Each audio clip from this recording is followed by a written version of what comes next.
Começa mais Universidade em Foco e hoje eu converso com o professor Arthur de Miranda Neto, do Departamento de Engenharia daqui da UFLA. Hoje nós vamos falar sobre veículos inteligentes. Bem-vindo, professor. Muito obrigado. Professor, o que são esses veículos inteligentes? Esse é um assunto bem da moda, né? Muitas pessoas têm interessado nesse assunto. Um veículo inteligente, ele é um pouco diferente de um veículo tradicional. Ele basicamente pode ser classificado em níveis de autonomia. Então significa dizer que num primeiro momento os sistemas eles auxiliam um condutor.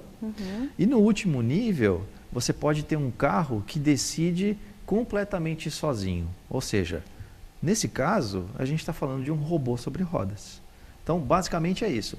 E para que esse veículo então, que agora é um robô, desenvolva, né, nas nossas ruas como se alguém estivesse dirigindo, ele precisa interpretar o que está acontecendo naquela cena. E para isso nós usamos os sensores. Então existem sensores que olham para a cena, entendem o que está acontecendo, traduzem isso a partir de computadores numa decisão e, enfim, essa decisão é enviada para os atuadores, que nós chamamos, e aí acontece aquele efeito de o carro estar dirigindo sozinho pela rua. E, professor, como eles serão inseridos no mercado?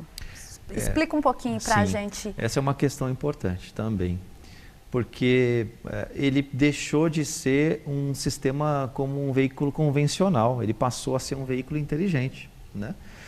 Então, no Brasil, se nós pensarmos um pouco sobre isso, todo objeto ou equipamento, ele passa por um processo de certificação e homologação para que nós possamos usar, né? E isso vai acontecer também para esses carros, né? Eles vão precisar passar por uma bateria de testes para ver como esses sistemas se comportam nas nossas ruas. E o importante dizer é que mesmo que esses sistemas, esses veículos inteligentes hoje, estejam em pleno desenvolvimento fora do país, né? Ainda assim vai ser necessário olhar com um pouquinho mais de cautela, porque é óbvio imaginar que a nossa infraestrutura viária ela apresenta desafios um pouco diferentes do que você pode encontrar nos Estados Unidos ou na Europa. E esse novo modelo, o motorista ele deixa de ser o condutor, né? E passa a ser um passageiro. E em casos de acidentes, de quem é a responsabilidade? É verdade, é uma outra boa questão. Vejam só, quando a gente fala de um sistema inteligente, nós estamos falando que esse sistema toma decisões. E como eu disse bem no início, esses sistemas são classificados em níveis de autonomia, lembra? Então, num primeiro momento, nós podemos ter uma decisão que é compartilhada. Eu estou dirigindo o meu carro e mesmo assim tem um sistema em paralelo me auxiliando. Sim. Isso já existe. Por exemplo, existem alguns modelos de carros que já vêm com alguma tecnologia embarcada. Existem modelos que, caso você como um motorista não perceba um pedestre atravessando, ele vai acionar os freios para você. Num nível mais elevado de autonomia, a gente pode imaginar que realmente o condutor passou a ser apenas um passageiro. Porque se o carro ele é completamente autônomo, como nós podemos dizer, ele, em alguns modelos, como o carro da Google, né, da Waymo, que é uma filial da Google, não se tem mais volante, não tem pedal. Então, quer dizer, mesmo que aquela pessoa que seja habilitada tem a intenção de fazer alguma coisa, ela não pode, porque você não tem mais o volante nem os pedais. Bom, então quer dizer, aí realmente o cenário muda completamente. Porque a questão que se coloca num caso de acidente, como você bem colocou, é que a primeira pergunta que nós teremos que responder, e as autoridades vão também se interessar por isso, é quem estava no controle do carro. Né? E a partir dessa resposta é que nós podemos então dividir ou entendendo que a responsabilidade sobre o fato que ocorreu, ela vai ser compartilhada em função dos responsáveis pelaquela situação. Então, vamos dar um exemplo bem simples, né? Se eu pegar um caso bem simples de um acidente, né? Infelizmente, ocorreu um acidente e bateu o carro. Uhum. Quando bateu o carro, quebrou alguma coisa, né? Eu tenho que pagar. Né? Quem cuida dessa área é o direito civil. Uhum. Ok, nós podemos analisar o que aconteceu e se decide então, e as seguradoras já fazem isso. Ela vai verificar quem é o culpado e etc. Bom, por um outro lado, caso esse acidente apresente uma vítima fatal, aí entra o lado do direito penal. Alguém tem que responder penalmente por aquilo, né? E aí a questão se complica um pouco, porque lembra daquela pergunta da origem? Uhum. Quem estava no controle? Então, eu não pretendo aqui responder a questão, mas veja só, são os desafios que essas novas tecnologias elas também vão apresentar. Se por um lado é bem importante nós lembrarmos que a maior motivação para que os veículos inteligentes existam é o elevado número de acidentes. Uhum. E realmente esses sistemas, nós humanos, nós temos alguma deficiência em termos de prestar atenção continuamente e etc. Esses sistemas não, eles são robôs. Eles trabalham 24 horas por dia, durante toda uma semana, durante todo um mês e um ano, né? Ele não precisa de descanso. Então, é uma ferramenta bem importante, né? Então, a ideia básica, ela tem uma boa origem. No entanto, toda nova tecnologia que chega, ela apresenta desafios e a regulação vem atrás, tentando entender e dar segurança jurídica para todos. Uhum. Né? Então, veja, é uma questão interessante e nós vamos ter que trabalhar bastante ainda para respondê-las adequadamente. Né? Então, envolve várias áreas na resposta e não apenas a engenharia. Professor, esses veículos inteligentes, eles têm um prazo de validade? Porque na sua resposta anterior você falou que ele pode trabalhar aí durante um ano. Isso. Né? E como que fica essa questão da validade? Veja só, quando a gente compra um carro, se nós formos hoje na concessionária, né? Normalmente, no modelo normal, nós temos a garantia. Sim. Né? Então, esse carro tem garantia durante um prazo. Só que nós estamos falando ainda de um carro convencional. Para esse caso, eu gosto de comparar com o que nós encontramos no Brasil, que é a opção do carro blindado. Né? Você compra um carro e, por questões de segurança, você decide blindar o carro.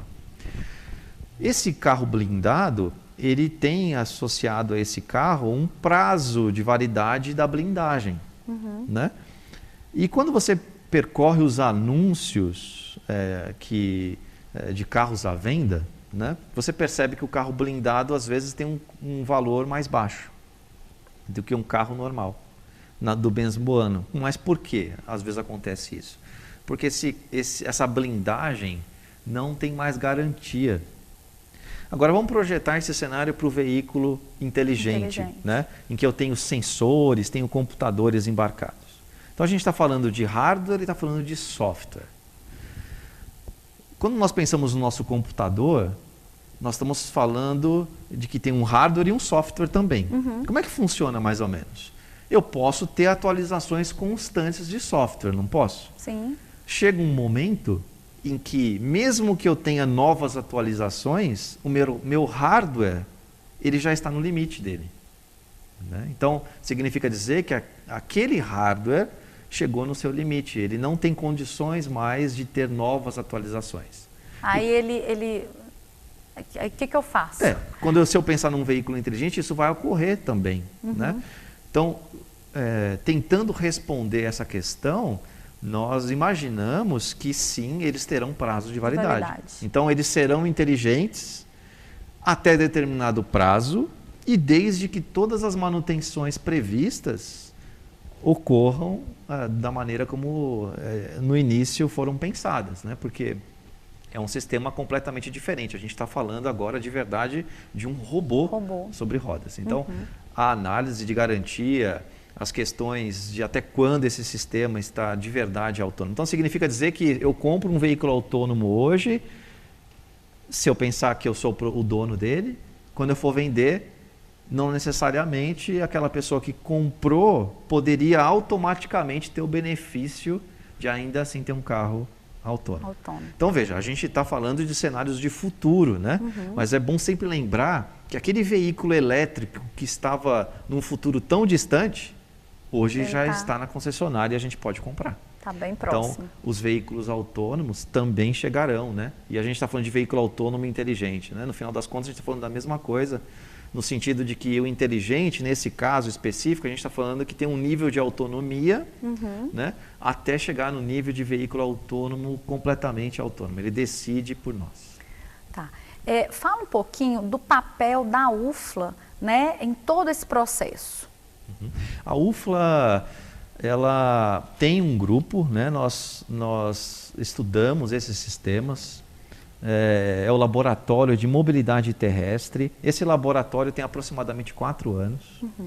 Ele começa mais fortemente no departamento de engenharia, mas rapidamente, até pelas questões que eu acabei de colocar aqui, né? Se você perceber, rapidamente a gente olha e fala assim, essa questão não pode ser respondida só pela engenharia. É um projeto, então, hoje pluridisciplinar, que envolve várias áreas dentro da UFLA e de outros parceiros fora da UFLA, porque as questões são bem complexas, né? E a vantagem que hoje nós temos como laboratório na UFLA é justamente responder questões complexas e difíceis, com uma agilidade maior, tentando projetar quais são os cenários de futuro, para instruir a população e também cumprir o nosso papel de formação dos novos profissionais do futuro nessas áreas, né? E nas diferentes áreas que envolvem o nosso laboratório. Tá. Então o projeto ele deixa de ser somente da engenharia e acaba abrangendo outros departamentos. Fala um pouquinho para a gente sobre essa abrangência toda que acontece aqui na universidade. Eu posso, por exemplo, pegar um caso bem específico para a gente olhar, né? Então pensa lá, nós temos questões técnicas relativas a esses sistemas, como por exemplo, onde estão os gargalos da tecnologia? Será que de verdade uma câmera pode operar em qualquer condição? Vou dar um exemplo bem típico que nós todos brasileiros já devemos passar em algum momento da vida. Quando a gente está dirigindo o carro e você tem uma incidência de sol muito forte em direção a você, que você tem dificuldade a enxergar. Bom, assim como nós temos algumas dificuldades, os sensores também apresentam algumas deficiências, né? E a engenharia, então, vem como suporte para entender um pouco melhor isso e propor soluções. No outro lado, se a gente pensar no Departamento de Administração e Economia da UFLA, por exemplo, qual que é a maior contribuição que hoje esses grandes colegas colocam para a sociedade por meio do Laboratório de Mobilidade Terrestre? Nós estamos falando de novos modelos de mobilidade, nós estamos falando do futuro. E esse futuro reserva grandes oportunidades, mas grandes desafios também. Vamos pensar, nós falamos aqui de comprar um veículo autônomo, certo? No entanto, será que quando a gente fala de comprar um veículo, é realmente um bom negócio? Sempre tem um business associado àquela tecnologia, né? Então, a gente pode colocar como questão, e esses colegas têm brilhantemente respondido algumas delas, qual é o cenário de futuro? Esses veículos, eles serão um produto que eu vou na concessionária e eu compro para mim, como propriedade, ou eles serão serviços que eu vou simplesmente chamar no meu smartphone, quando eu tiver para sair de casa, e esse veículo autônomo vai parar na minha porta e eu vou usar esse serviço. Então, veja, grandes oportunidades vão aparecer. E existe uma grande tendência para esse tipo de solução, porque se nós pensarmos no que aconteceu recentemente com a introdução do Uber, né, como uma resposta a algumas deficiências do transporte, os veículos autônomos também terão um papel bem relevante. Sobretudo do que nós chamamos de multimodalidade de transporte, que é quando você pode utilizar vários meios de transporte no deslocamento de um ponto ao outro. Então, veja, é um mundo enorme e que nós temos hoje a grande oportunidade de trabalhar nesses temas. E a UFLA tem dado a sua contribuição para a sociedade, entendendo melhor isso. Há questões relacionadas a políticas públicas, né? Porque quando você pensa antes num veículo como um produto que você comprava, certo? Quando você compra o bem, sobretudo no Brasil, a primeira coisa que a gente faz é colocar no seguro. Sim. Né? Nossa, porque se acontecer alguma coisa, normalmente se roubam o meu carro ou acontece um acidente, as coisas são caras, é bom que eu tenha. Isso é como produto, porque eu comprei. Se eu estiver pensando como um serviço, eu já não estou mais preocupado se tem seguro. Entre aspas, né? Mas eu não tenho mais a preocupação de fazer o seguro daquele carro. Eu não tenho mais a preocupação de fazer a manutenção daquele carro. E aí a grande questão que se coloca em termos de políticas públicas como os empregos, então, no futuro serão? Será que toda essa rede de serviços que hoje existe, elas ainda serão necessárias? Então, são muitas questões a serem tratadas. E eu nem falei nada da questão do direito, que é um suporte enorme em termos da legislação. Ou seja, ocorre um acidente, a primeira coisa para quando a gente vai se defender é procurar alguém habilitado a isso. Então, os nossos advogados. E esses advogados vão ter que olhar para essas tecnologias e criar suas teses em cima desse novo cenário de futuro. Então, os desafios são grandes. São grandes. Professor, por trás desse projeto existem alguns parceiros, né? Sem dúvida. Fala pra gente quem são esses parceiros, como que se deu essa parceria. Explica pra gente um pouquinho. Nós temos parceiros, então, como nós vimos, na própria instituição, né? Ou seja, é um grupo pluridisciplinar. Nós temos parceiros nacionais e internacionais. Muitos dos nossos alunos têm conseguido oportunidades fora do país por meio de alguns projetos. Mas eu gostaria de destacar justamente o que eu tentei evocar durante a nossa conversa, a necessidade de que esses sistemas precisarão passar por processos de certificação e homologação diferenciados, porque deixaram de ser um carro convencional e passaram a ser um robô sobre rodas. E nesse aspecto, a UFLA fez uma proposta para o Imetro. E hoje nós temos um acordo que já está assinado, valendo. Então, desde 2017, me desculpe, nós assinamos esse acordo, ele vale por 5 anos. E hoje nós temos uma equipe de pessoas da UFLA e do Imetro trabalhando nessas questões de regulação, ou seja, regulamentação e homologação desses sistemas inteligentes. Então, é mais uma colaboração estratégica que a UFLA conseguiu junto ao Imetro e une as competências, né? Se por um lado nossos colegas do Imetro conhecem bem esse sistema de como esses produtos chegam ao Brasil, quais são os processos, né? E que eles devem passar, a UFLA está aportando um conhecimento relacionado aos veículos inteligentes. Porque tem questões bem interessantes, né? A gente não, por exemplo, né? Se a gente pensar assim, eu simplesmente crio regras para cobrir algumas áreas, mas às vezes a gente tem que considerar que regras somente, elas não são tão efetivas. As regras podem frear a evolução tecnológica. E a evolução tecnológica, nesse caso, ela vem acompanhada de grandes benefícios para a sociedade, se a gente lembrar lá do início da conversa. Os veículos inteligentes vêm para responder um grave problema relacionado a acidentes, né? Em termos de custo no Brasil, os acidentes eles chegam na ordem de 30 bilhões de reais por ano. É muita coisa. É muita coisa. Mas eu acho que a maior e a grande questão que a gente tem que tentar melhorar é a vida, né? Eu penso que perder a vida num acidente é algo tão banal e tão triste. Sim. Né? E que, nesse caso específico, a UFLA, com uma grande equipe, tem se preocupado e agido em relação a essa questão. Professor, eu agradeço a sua presença. Antes da gente finalizar, eu gostaria que o senhor falasse um pouquinho para as pessoas que têm interesse em conhecer esse projeto, né, que é um assunto que desperta bastante interesse, né? Tem algum site que elas podem visitar, conhecer um pouquinho mais? Sim. Olha, todos são muito bem-vindos. Veja, é um projeto bem desafiador e pluridisciplinar, como eu disse, né? Então, cada um pode aportar um conhecimento dentro da sua área, né? E o nosso site é o www.lmt.ufla.br. Então, LMT de Laboratório de Mobilidade Terrestre. lmt.ufla.br. São todos muito bem-vindos a conhecer o nosso laboratório, a nossa proposta. Lá você vai encontrar quem são essas pessoas que estão envolvidas nesse grande projeto. Professor, obrigado, viu? Obrigado a você. Universidade em Foco fica por aqui. Até mais!